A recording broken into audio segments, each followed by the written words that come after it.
नमस्कार, उत्तराखंड समाचार में आपका स्वागत है। आइए नजर डालते हैं आज की मुख्य सुर्खियों पर।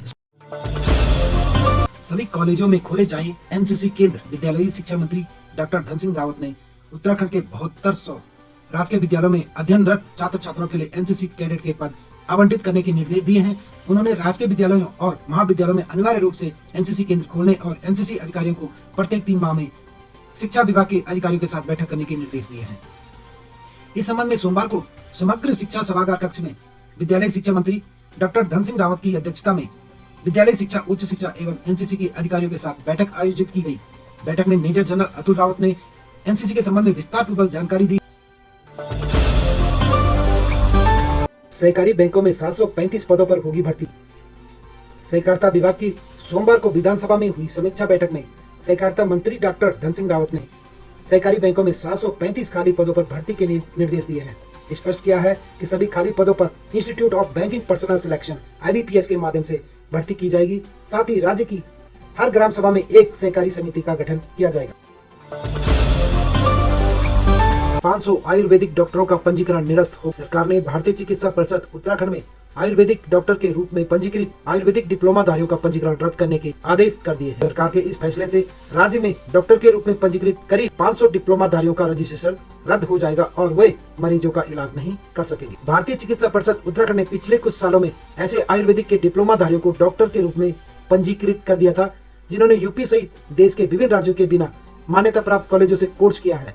यूपी के समय के कुछ डिप्लोमाधारियों का आधार बनाकर सरकार के एक पुराने शासनादेश के तहत ऐसा किया गया। कई डॉक्टर इसके खिलाफ सुप्रीम कोर्ट पहुंचे, साथ ही केंद्रीय परिषद में शिकायत की थी।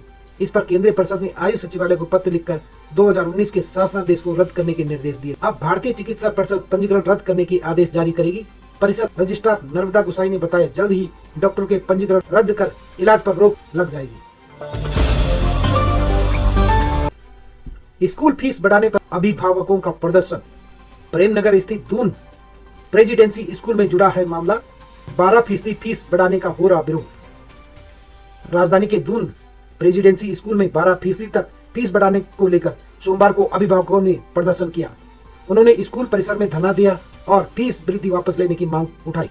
दूसरी ओर हंगामा बढ़ने पर स्कूल प्रशासन ने पुलिस को मौके पर बुला लिया, जिससे अभिभावकों को किसी तरह शांत करवाया गया। स्कूल बोला, नियमों के अनुसार बढ़ाई फीस। स्कूल की प्रिंसिपल अल्पना गुप्ता ने बताया कि सरकार के नियमों के तहत ही फीस वृद्धि की जा रही है, जिसे अगले सत्र से लागू होना है। स्कूल की ओर से अभिभावकों को पहले से सूचना दी गई। जैसे सभी स्कूल फीस बढ़ाते हैं, वैसे ही उनके स्कूल ने भी फीस बढ़ाई है, क्योंकि स्कूल स्टाफ के वेतन भत्ते के साथ ही दूसरे खर्चों में भी बढ़ोतरी होती है। इसके लिए 12% तक की तय सीमा में ही फीस बढ़ाई गई है। प्रेमनगर स्थित दून प्रेसिडेंसी स्कूल के बाहर सोमवार को बड़ी संख्या में अभिभावक एकत्रित थे। उनका आरोप है कि स्कूल प्रबंधन ने अभिभावकों को विश्वास में लिए बिना फीस बढ़ाई।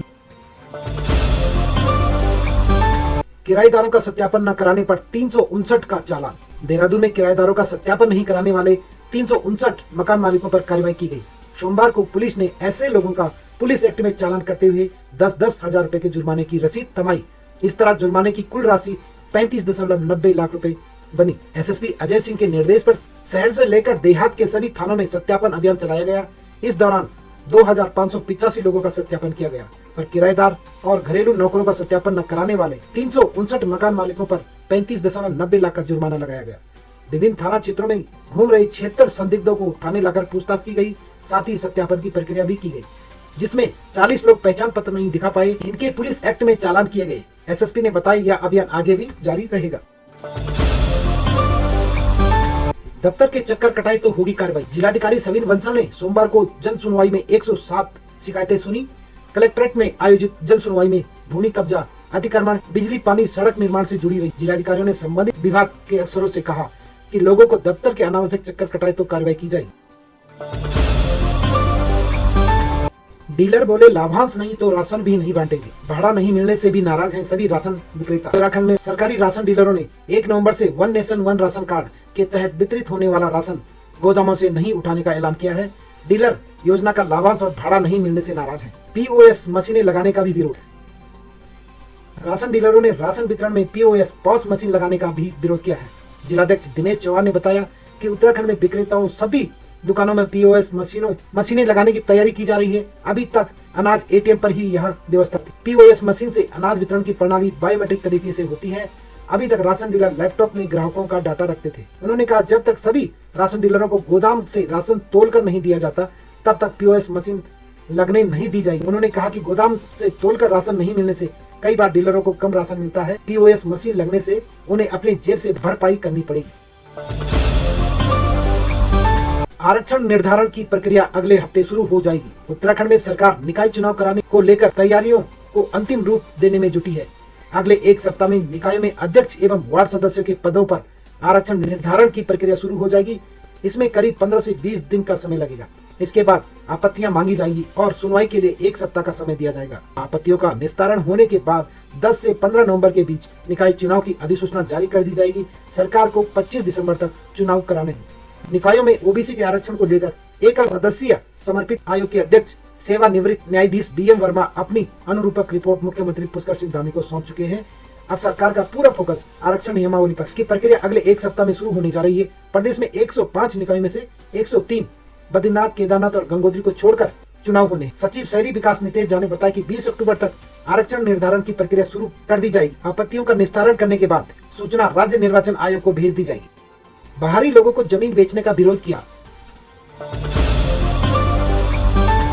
नई टिहरी डाबरी गांव के लोगों ने डीएम मयूर दीक्षित से बिना अनुमति और सह खातादारों के संज्ञान में लाए बिना गांव की जमीन बाहरी लोगों को बेचने पर प्रतिबंध लगाने की मांग की है। ग्रामीणों ने बाहरी लोगों को जमीनें नहीं बेचने का निर्णय लिया है। इसके लिए उन्होंने प्रशासन से सहयोग मांगा है। सोमवार को टिहरी तहसील की पट्टी जुआ के गांव डाबरी के लोगों ने टिहरी जिला मुख्यालय पर आकर डीएम मयूर दीक्षित से मुलाकात कर उन्हें ज्ञापन सौंपे। लोगों ने बताया कि उनके गांव में बिचौलियों ने कुछ भूस्वामी की साठगांठ से गांव के अनेक लोगों की भूमि उनके सही खातेदारों की सहमति के बगैर बाहरी लोगों को बेच दी है। बिचौलियों भारी कमीशन के चलते ग्रामीणों की भूमि बाहरी लोगों को बिकवा रहे हैं। ग्रामीणों ने जिलाधिकारी से बेची गई जमीनों की जांच के साथ ही बाहरी लोगों द्वारा बिना खातेदार की सहमति से जमीन बेचने पर रोक लगाने की मांग की है। ग्रामीणों ने बाहरी लोगों को जमीन नहीं बेचने का निर्णय से भी डीएम को अवगत कराया। एक्शन में डीएम साहब, जिले के सरकारी दफ्तरों में मचा हड़कंप, नब गए कर्मचारी से लेकर अधिकारी। जिलाधिकारी पिथौरागढ़ विनोद गोस्वामी के निर्देश पर सोमवार 14 अक्टूबर को मुख्य विकास अधिकारी ने जहां जिला मुख्यालय के कार्यालय में छापा मारा, तो वहीं तहसील स्तरों पर एसडीएम ने दफ्तरों का औचक निरीक्षण। सीडीओ और एसडीएम के औचक निरीक्षण में कई अधिकारी और कर्मचारी नदारद मिले, जिनका पिथौरागढ़ जिलाधिकारी ने एक दिन का वेतन रोकने का आदेश दिया। पिथौरागढ़ जिलाधिकारी विनोद गोस्वामी को लंबे समय से शिकायत मिल रही थी कि अधिकारी और कर्मचारी समय से दफ्तर नहीं आ रहे हैं, जिस कारण आम जनता को काफी परेशानी हो रही है। इसलिए सोमवार को पिथौरागढ़ जिलाधिकारी के निर्देश पर सीडीओ और एसडीएम ने अलग अलग कार्यालय का औचक निरीक्षण किया। इस दौरान देखने में आया कि सुबह 10 बजे तक कई कर्मचारी और अधिकारी अपने दफ्तर नहीं पहुंचे, जिन पर जिलाधिकारी ने एक्शन लिया और उनका एक दिन का वेतन रोकने का निर्णय। पोस्ट ऑफिस में ज्वाइनिंग करने से डरे सिलेक्टेड कैंडिडेट, विभाग कराएगा एफआईआर। उत्तराखंड पौड़ी जिले में फर्जी दस्तावेज पर सरकारी नौकरी पाने का बड़ा मामला सामने आया है। हालांकि ज्वाइनिंग करने से पहले ही दोनों अभ्यर्थियों की पोल खुल गई और दोनों बिना ज्वाइनिंग करे ही फरार हो गए रहने वाले हैं। वहीं मध्य प्रदेश के 2 युवक तो दस्तावेज की जांच कराने को तैयार नहीं थे, इसलिए उन्होंने भी ज्वाइनिंग नहीं किया। पोस्ट ऑफिस विभाग ने चारों की भर्ती निरस्त कर दी। हाल ही में डाक विभाग ने डाक सेवकों के पदों पर भर्ती निकाली थी। उत्तराखंड के पौड़ी जिले में यूपी के अभ्यर्थियों का डाक सेवकों सिलेक्शन हुआ था, लेकिन ज्वाइनिंग से पहले ही जब दोनों अभ्यर्थियों के शैक्षणिक प्रमाण पत्रों की जांच कराई गई तो उनमें बड़ा फर्जीवाड़ा सामने आया। जानकारी के मुताबिक यूपी के बिजनौर जिले के रहने वाले चयनित डाक सेवक अनिल कुमार और अंकुर यादव ने हाई स्कूल का सर्टिफिकेट और मार्कशीट लगाई थी। उसमें दोनों ने 97% अंक हासिल हुए, लेकिन जब दोनों का हाई स्कूल का रोल नंबर जांचा गया तो अनिल कुमार का रोल नंबर किसी अन्य छात्र का निकला जो परीक्षा में फेल है और उसके माता पिता का नाम भी अलग है। अब अंश निर्धारण वाली खतौनी देने की तैयारी शुरू।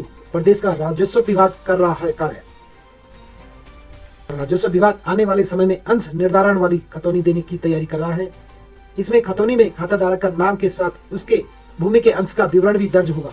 राजस्व विभाग से जो भी खतौनी प्राप्त होती है उसमें खाताधारक और सह खाताधारक के नाम दर्ज होता है, लेकिन किसके पास कितनी भूमि है उसको लेकर कई बार स्पष्टता नहीं होती। इसके साथ ही खातेधारक व सह खातेधारक ने कितनी भूमि अपने खाते से बेच चुका है यह भी पता नहीं चलता। इसके लिए पटवारी की मदद लेनी पड़ती है। ऐसे में अब राजस्व विभाग खतौनी के साथ खातेधारक और सह खातेधारक के नाम पर कुल कितनी भूमि है वह अंश निर्धारण वाली खतौनी देने की तैयारी कर रहा है। ऐसे में खातेधारक के पास भूमि को लेकर स्पष्टता रहेगी।